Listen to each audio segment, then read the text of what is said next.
সাৰ্বজনীন দুৰ্গা পূজা মণ্ডপৰ আধুনিক নিৰ্মাণ কাৰ্য চলি আছে ৰাইজলৈ কিবা আহ্বান জনাইছে নেকি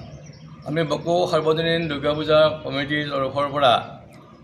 এটা ৰাইজলৈ আহ্বান জনাব বিচাৰিছোঁ যে সুদীৰ্ঘ ৭৫ বছৰ হৈ যোৱা এই দুৰ্গা মন্দিৰটোৰ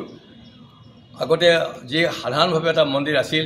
সেই মন্দিৰ জহি হৈ যোৱাত আমি সকলো লগ লাগি এটা ডাঙৰ মন্দিৰ বনাবলৈ প্ৰস্তুত হ'লোঁ আৰু এই মন্দিৰৰ নক্সা এখন ইঞ্জিনিয়াৰৰ পৰা ল'লোঁ নক্সাখন মতে মন্দিৰটো হোৱাবলৈ গৈ অন্ততঃ কমচে ২ কোটি টকাৰ আৱশ্যক হ'ল এই ২ কোটি টকাৰ খৰচান্ত কৰি মন্দিৰটো হোৱাবলৈ যাওঁতে আমাৰ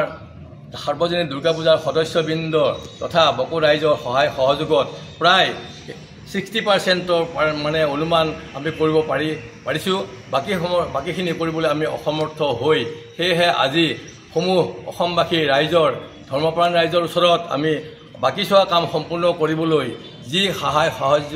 আগবঢ়াব বিচাৰে আপোনালোকক এটা অনুৰোধ কৰিলোঁ আমি আপোনালোকৰ ঋণ পৰিশোধ কৰিবলৈ উপায় নাই যদিও মা দুৰ্গাৰ মন্দিৰটোৰ মা দুৰ্গাৰ বাসস্থান কৰা মন্দিৰটো যদিহে আমি আটাই লগ লাগি সম্পূৰ্ণ কৰিব পাৰোঁ সদায় লোকে যি দান বৰঙণি আগবঢ়ায় নিশ্চয় মা দুৰ্গাৰ দশম বাহুৰ শক্তিৰে আপোনালোকক যিকোনো প্ৰকাৰ যিমানখিনি সহায় সহানুভূতি হয়তো তেওঁ আগবাঢ়িব আপোনালোকৰ ভৱিষ্যত মংগল কামনা কৰিব আশীৰ্বাদ কৰিব আপোনালোকৰ জীৱনটো সুখৰ শান্তিৰ হ'ব গতিকে এই আহ্বান জনাই আপোনালোকৰ পৰা আমি আধৰুৱা কামখিনি সম্পূৰ্ণ কৰিবলৈ আটাইৰ পৰা সহায় সহযোগ বিচাৰিলোঁ ধন্যবাদ